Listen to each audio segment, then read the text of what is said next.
স্বাগত জানাচ্ছি voice of Tangail বাংলার পক্ষ থেকে। আমি এসালাম। দর্শক, এই মুহূর্তে আমি আছি টাঙ্গাইল জেলার বেলদর উপজেলার পাত্রাইল গ্রামে। আপনারা অনেকে জানেন যে পাত্রাইলে মর্জিনা নামের একজন মাদক ব্যবসায়ী আছে। গত কয়েক বছর আগে তার এই বাড়িটি পুড়িয়ে দেওয়া হয়েছিল। গত কয়েকদিন আগে আমরা জানতে পারলাম সেই ব্যবসা এখন আর করছে না। তাই আমরা একটু সেই মর্জিনাপুর সাথে একটু কথা বলার জন্য আপনাদেরকে নিয়ে যাচ্ছি। চলুন আমরা মর্জিনাপুর সাথে একটু কথা বলি।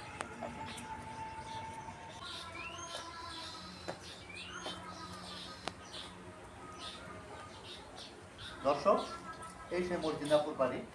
আমরা মর্জিনাপুর যতটুকু বুঝতে পারছি অবশ্যই বাড়িতে আছে। আমরা তার সাথে একটু কথা বলার জন্য চেষ্টা করছি। চলুন শুনি যে তার আত্মপলব্ধি থেকে সে মর্জিনাপুর কী করতে চায় এবং কীভাবে সে বাদ দিয়েছে এবং ভবিষ্যতে তার কী পরিকল্পনা আছে। আমার আল্লাহর কাছে যাওয়ার লাগবো। আমি সেই মতো আমি বাঁচতে চাই। আমি মাদক আর ধরবো না, শুমো না, আমার পয়পুল হাঁটো মাদক খাইতে দিব না। আমার এক ছেলের আমি এসে 8 দিন ধরে ঘরে আটকাইছি বাইরে আবার দিনে, কারণ মাদক খাইতে খাইতে শেষ হয়ে গেছে। পরের ক্ষতি করলে নিজের ক্ষতি উনি বাড়িতে আল্লাহ দেখায়। আমি যেভাবে অভাবে করে যাই করছি আমি আর এটি জীবনেও ধরবো না, করবো না। আমার দেশবাসীর কাছে এইটুকু আবদার যে আমার জানি ভালো হয় সুযোগ দেয়, আমি জানি সবার মাঝে ভালো হয়ে চলতে পারি। সবাই আমার দিকে দিন না করে, কথা বলে না, তারপরে অনেক মন্তব্য করে।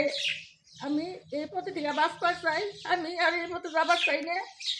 আমার আপনারা সহযোগিতা করুন। আমার দারোগা পুলিশও অনেক হেস্ত নষ্ট করছে। আমি তার কাছ থেকে মাপ চাই আল্লাহর হচ্ছে। তারাও জানি আমার দেখে রায় তদন্তের মাধ্যমে জানি আমার দেহে যেন মাদক বেশি কি বেশি নেয়, যদি বেশি দিলে আমার জানি শাস্তি দেয়।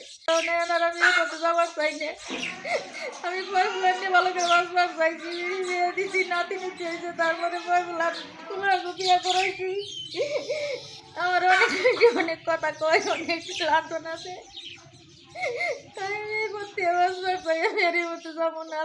সবার কাছে মাপ চাই, সবাই যদি আমার মাফ করে দেয়। আমি সবার কাছে মাপ চাই। আমি আমার বাড়ি ঘর একবার পুড়িয়ে শেষ করে দিয়েছিল, পরে আমি অনেক কষ্ট করে এইসব জোড়াইছি। আমি মাপ করে সব অনেক কাজ করি।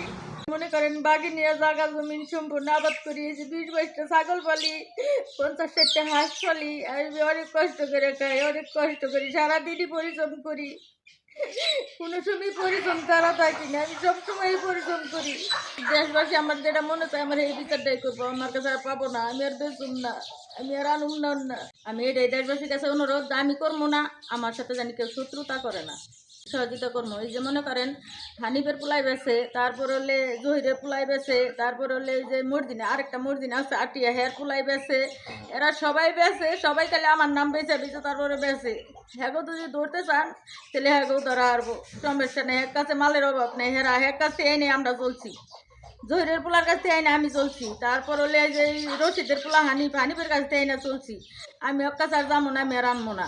কাজ কাম করে খাইছি, কিন্তু আমি সন্তান নিয়ে চলতে পারি নাই। আমার বাপ মা আমার 10 পাইতে সাহায্য করে নাই।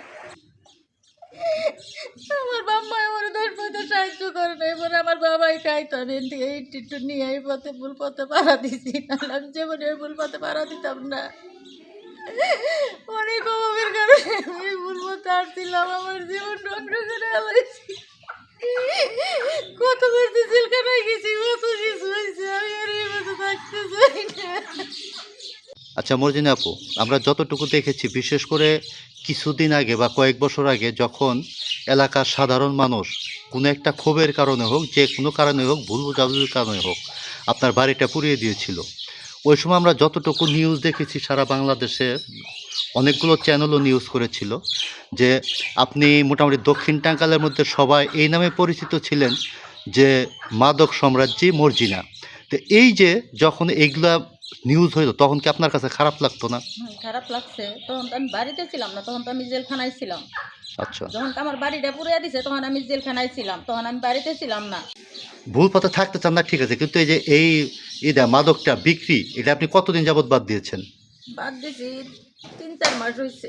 3-4 মাস ধরে আমি এটা ধরি না, কারণ মাদক দ্রব্য থেকে জ্বালায়। আমি ব্যাংকে থেকে কটা টাকা তুলে আনছিলাম, 80,000 টাকা। হে মনে করেন 80,000 টাকা আমার বুকের ভিতর রাখছিলাম। এরা আমার জামা কাপড় চিরা তারপরে এই টাকা রিভার করে নিয়ে গেছিল। তার থেকে আমি তো একটা ট্রেনের মধ্যে আর যাম না। আমার বিয়াতে মেয়ে, এই মেয়ের আমার রুলটা বাড়ি দিয়ে দিল। তার থেকে আমি না করছি, এটা আর করবো না। অনেক লাঞ্ছনা হয়েছে, আমি মানুষের সামনে অনেক লাঞ্ছনা হয়েছি। কিন্তু আমার কাছে কিচ্ছুই পাইছিল না আমারে। তারপরে মনে করেন যে আমার বোক টোক কাজ আমার সিরাই ৮০,০০০ টাকা বের করে নিয়ে গেছিল গো। আমরা মোটামুটি এখান থেকে যখন চলাচল করি তখন আমরা একটু বুঝতে পারি যে হ্যাঁ এরকম একটা কিছু আছে যে হয়তো বাদ দিয়েছেন। তো এর জন্য আপনি এই অঞ্চলের মানুষ বা যারা আপনার ক্রেতা ছিল তাদের জন্য এবং প্রশাসনের জন্য আপনি কি বার্তা দিতে চান, তাদেরকে কি বলতে চান? আমি তাকে শত্রু ভাবি না, আমি ভাবি তার কাছে আমি মাপ চাই। আমার জানি তারা সুদৃষ্টিতে দেয়, তারা জানি আমার একটু জ্বালায় না, তারা জানি আমার একটু ভালোবাসে। একটু ভালোবাসলে আমি ভালো হইতে পারো। যদি তারা আমার সাথে শত্রুপানা করে, মনে করেন যে আমার যদি ক্ষতি করে, তাহলে আমার একটা জিদ থাকবো যে ওরা ক্ষতি করলো, তাহলে তো আমার এই পথে কামান রাখবো। আমার জানি এই জিনিসটা না করে, এরা জানি এই জিনিসটা না করে, এরা জানি আমার ভালো চোখে দেয়, আমার জানি ভালোভাবে থাকতে দেয়, খাইতে দেয়। আমার আশা এটাই, আমি জানি সবার সামনে যাই বসতে পারি, খারাইতে পারি, কথা বলতে পারি। আমারও আশা এটাই, কারণ আমি চাই না যে মেনছে আমার মন খারাপ খারাপ করে কথা বলুক, ঘৃণা করে কথা বলুক। আমি তা চাই না। আমি সবার সাথে মিশা চলতে চাই, সবার সাথে ভালো ব্যবহার করে চলতে চাই। আমি ভাবি যে আমার কাছ থেকে গাঁজা কিনে নিয়ে খাইয়ে অনেক মায়ের ছেলে সন্তান নষ্ট হয়েছে, কিন্তু আমি কেড়ে জোর করে খাওয়াই নেই। একটা কথাই বলি আমি, যে আমি যদি এই বিপদ থেকে উদ্ধার হতে পারি, আমি যদি মাদক বাদ দিয়ে হারি, আমার যদি দেশের মেয়েছে ভালোবাসে, তাহলে আমি এই পাপের কারণে এখন তো নামাজ পড়ি, আল্লাহর কাছে খোদার কাছে করি, আমার জানি সর্দি দেওয়া তৌফিক দান করে, আমি জানি হজ করে আসতে পারি, আমার জানি পাপ মোচন করে আসতে পারি। আর সবার কাছে মাপ চাই, যাদের ছেলে মেয়ে নিয়ে সব খায়, তারা নিজেরা সাবধান করেন, মনে করেন নিজেরা ভালো করেন। আমারও দুটো ছেলে নেশা করে, আমিও খুব অশান্তিতে আছি। সবার নিয়ে দোয়া করি, সবার সন্তান ভালো হোক, তার সাথে সাথে আল্লাহ আমার সন্তানও ভালো করুক। আমিও চাই যে তারা ভালো হয়। দর্শক, এতক্ষণ আপনারা শুনলেন মর্জিনাপুর কথা। আমরা যতটুকু বুঝতে পারলাম বা যতটুকু তার মুখে শুনতে পারলাম, অবশ্যই সে এটা বাদ দিয়েছে এবং ভবিষ্যতে সে আর এই ব্যবসার সাথে থাকতে চায় না। ভবিষ্যতে সে সুস্থ সুন্দর জীবনযাপন করতে চায়। এই জন্য এলাকাবাসী তথা প্রশাসনের সহযোগিতা চেয়েছে। চলুন আমরাও চাই সে আর ব্যবসা না করুক, সে ভালো হয়ে যাক। সে ভালো হলেই এই অঞ্চলের সাধারণ মানুষ যারা আছে, যারা এই নেশার সাথে জড়িত, তারাও ভালো হবে এবং প্রশাসনও সেটা অবশ্যই ভালোভাবে উপলব্ধি করবে যে হ্যাঁ সে বাদ দিয়েছে। ভালো থাকবেন, সুস্থ থাকবেন। আল্লাহ হাফেজ।